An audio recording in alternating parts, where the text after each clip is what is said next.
तो मैं हमें स्वागत करता हूँ आपका अमेजिंग इंजीनियर्स में। रेलवे की तरफ से एक नया जॉब वैकेंसी निकला है असिस्टेंट लोको पायलट के लिए, यानी कि आरआरबी एएलपी के लिए। टोटल 9,900 वैकेंसी है, जो बहुत ही ज़्यादा है। इसका इनिशियल जो पे रहेगा वो 19,900 रहेगा, जिसके लिए आपको A1 मेडिकल स्टैंडर्ड रहेंगे और एज ग्रुप है वो आपका 18 से लेके 30 ईयर्स के बीच में अगर आप हो तो आप इसके लिए अप्लाई कर सकते हो। 1 जुलाई 2025 तक अगर आपका एज 18 से 30 ईयर्स के बीच में है तो आप अप्लाई कर सकते हो।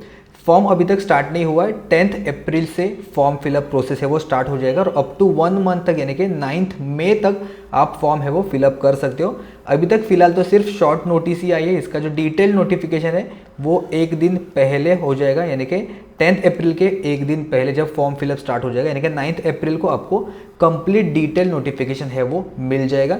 लेकिन 9,900 के हिसाब से आपका सैलरी वगैरह कितना आएगा वो हम लोग सबसे पहले देख लेते हैं। तो पे स्केल जो आपका है वो 19,900 रहेगा। ग्रेड पे आपका 1,900 रहेगा। फिर बहुत सारे अलाउंसेस है यहाँ पे, dearness allowance, HRA, transport, night duty, running allowance वगैरह सब कुछ मिला के आपका जो ग्रॉस है वो 26,750 के अराउंड आपको मिलेगा। और डिडक्शन वगैरह सब हटा के आपको अप्रॉक्सीमेटली 25,000 स्टार्टिंग में आपको मिल जाएगा। तो पिछले ईयर सेम वैकेंसी आई थी एएलपी के लिए, उसका डिटेल नोटिफिकेशन अपने पास अवेलेबल है। तो जिन स्टूडेंट को नहीं पता है, फर्स्ट टाइम एएलपी के लिए प्रिपरेशन करें, उनके लिए हम लोग थोड़ा बहुत इंट्रोडक्शन देख लेते हैं। तो लास्ट टाइम जो वैकेंसी आई थी वो अप्रॉक्सीमेटली 5,700 वैकेंसी है, तो उससे बहुत ज़्यादा वैकेंसी इस बार नए से निकली है। ओके, तो इसके लिए क्या क्या लगता है? सबसे पहले मेडिकल स्टैंडर्ड है, उसके लिए आपको 6/6 का विजन रहना चाहिए, क्योंकि मेडिकल है वो बहुत ही स्ट्रिक्ट रहता है रेलवेज का स्पेसिफिकली। तो उसके लिए आपको फिजिकली फिट होना चाहिए। इसके लिए रिक्रूटमेंट प्रोसेस टोटल 5 स्टेजेस में रहेगा।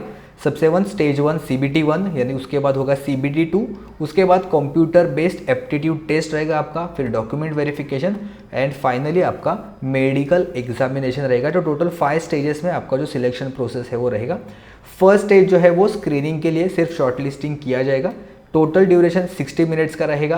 75 क्वेश्चंस रहेंगे फॉर द 75 मार्क्स, यानी कि हर एक क्वेश्चन है वो 1 मार्क के लिए रहेगा। 1/3 निगेटिव मार्किंग वगैरह भी रहेगा। और मल्टीपल शिफ्ट्स होने के कारण, क्योंकि बहुत सारे स्टूडेंट्स अप्लाई करते हैं, तो यहाँ पे नॉर्मल एडिशन का प्रोसेस वगैरह रहेगा। आपको मिनिमम सेकेंड CBT के लिए क्वालिफाई करने के लिए अनरिजर्व और EWS से आपको 40% कम से कम निकालना है। OBC से 30%, SC से 30% और ST से अगर आप हो तो 25% आपको यहाँ पे निकालेंगे, तो आप CBT 2 के लिए क्वालिफाई कर जाएंगे। कौन से सब्जेक्ट है? तो मैथमेटिक्स रहेगा, मेंटल एबिलिटी रहेगा और जनरल साइंस और जनरल अवेयरनेस। तो रिसेंटली अभी जो मैंने कहा था, एडवर्टाइजमेंट दिखाया था आपको 1/2024 का, तो उसका जो CBT 1 है वो नवंबर में हुआ था, 3-4 डेज़ के लिए हुआ था, शायद 25 से लेके 29 नवंबर के बीच में मल्टीपल शिफ्ट्स में ये पेपर है वो हुआ था स्टेज 1, क्योंकि बहुत सारे स्टूडेंट्स अप्लाई किया था। तो आपको प्रीवियस ईयर जो क्वेश्चंस है वो ईजिली आपको मिल जाएंगे। जो अभी रिसेंटली हुआ था 3-4 महीने पहले, तो वहाँ पे आपको क्वेश्चंस है वो मिल जाएंगे। बहुत सारे शिफ्ट में हुआ था, तो मल्टीपल क्वेश्चन इस टाइप के आपको मिलेंगे और उसका रिस्पॉन्स शीट भी अवेलेबल है, तो आपको हेल्प हो जाएगा। उसके बाद सेकंड स्टेज के लिए बहुत सारे स्टूडेंट है वो क्वालिफाई कर जाएंगे। उसका रेशियो वगैरह क्या है ये डिटेल एडवर्टाइजमेंट में आपको दिखाई देगा। इसमें भी टोटल 2 पार्ट रहेंगे, पार्ट ए और part B. Part A 90 minutes का रहेगा, 100 क्वेश्चंस, और पार्ट बी है वो 60 मिनट्स रहेगा, 75 क्वेश्चन। जैसे डिटेल एडवर्टाइजमेंट आएंगे हम लोग वापस से ये सारी चीज़ें हैं वो डिटेल में डिस्कस करेंगे, लेकिन अभी सिर्फ आपको एक इंट्रोडक्शन दे रहा हूँ। तो सिलेबस पार्ट ए में अगेन मैथमेटिक्स रहेगा, जनरल इंटेलिजेंस रीजनिंग रहेगा, और यहाँ पे एडिशनल बेसिक साइंस और इंजीनियरिंग इसमें थोड़ा बहुत है वो ऐड हो जाएगा। उसके बाद जो पार्ट बी है सिलेबस का, वो आपके ट्रेड के हिसाब से रहेगा, यानी कि अगर आपने ITI या फिर ट्रेड अप्रेंटिसशिप क्वालिफिकेशन किया है तो उसके बेसिस पे रहेगा।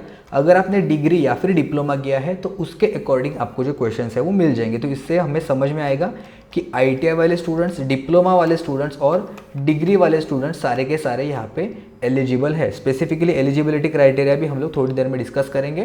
तो इलेक्ट्रिकल ब्रांच और उससे रिलेटेड जो कोई भी रहेंगे, इंजीनियरिंग या फिर डिप्लोमा, इलेक्ट्रॉनिक्स या फिर उससे रिलेटेड, मैकेनिकल उससे रिलेटेड, या फिर ऑटोमोबाइल और उससे रिलेटेड जो कोई भी ब्रांचेस है वो स्टूडेंट अप्लाई कर सकते हैं।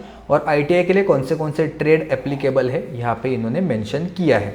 उसके बाद आपका कंप्यूटर बेस्ड एप्टीट्यूड टेस्ट रहेगा, जिसके रिलेटेड सारी की सारी इन्फॉर्मेशन यहाँ पे दिखाई देगी आपको। तो आप वीडियो पॉज करके चेकआउट कर सकते हो, या फिर PDF भी इसका जो लास्ट ईयर का एडवर्टाइजमेंट है आपको ईजिली ऑनलाइन अवेलेबल हो जाएगा।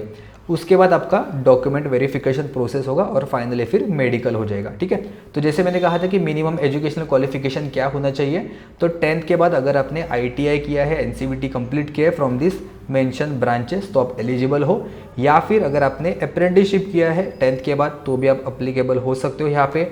अगर आपने डिप्लोमा किया है कौन से ब्रांचेस से, या तो मैकेनिकल या फिर इलेक्ट्रिकल, इलेक्ट्रॉनिक्स या फिर ऑटोमोबाइल इंजीनियरिंग, और इसके अलावा अगर आपने डिग्री भी कंप्लीट किया है तो भी आप इसके लिए एलिजिबल हो, ऐसा इन्होंने मेंशन किया है।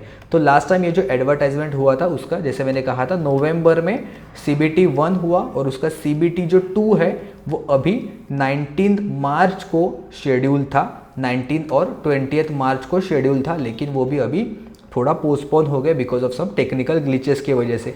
तो अभी भी इसका CBT 2 एग्ज़ाम बाकी है। ओके, तो जिन्होंने CBT 1 के लिए अप्लाई किया था, एग्ज़ाम दे के आए लेकिन आप क्वालिफाई नहीं कर गए, तो आपके पास और एक अपॉर्चुनिटी है, और जो अभी रिसेंटली जो पास आउट हो रहे हैं तो उनके लिए भी एक बढ़िया वैकेंसी, जिनको स्पेसिफिकली रेलवेज़ में जॉब करने की ड्रीम जॉब रहता है, रेलवेज़ में काम करने का। ठीक है, तो आज के लिए इतना ही, मिलते हैं हम लोग नेक्स्ट वीडियो में। ये पूरा जॉब अपडेट आने के बाद हम लोग डिटेल में सारी चीज़ें हैं वो डिस्कस करेंगे, और कोई अगर नया जॉब नोटिफिकेशन आएगा तो भी हम लोग उसमें डिस्कस करेंगे।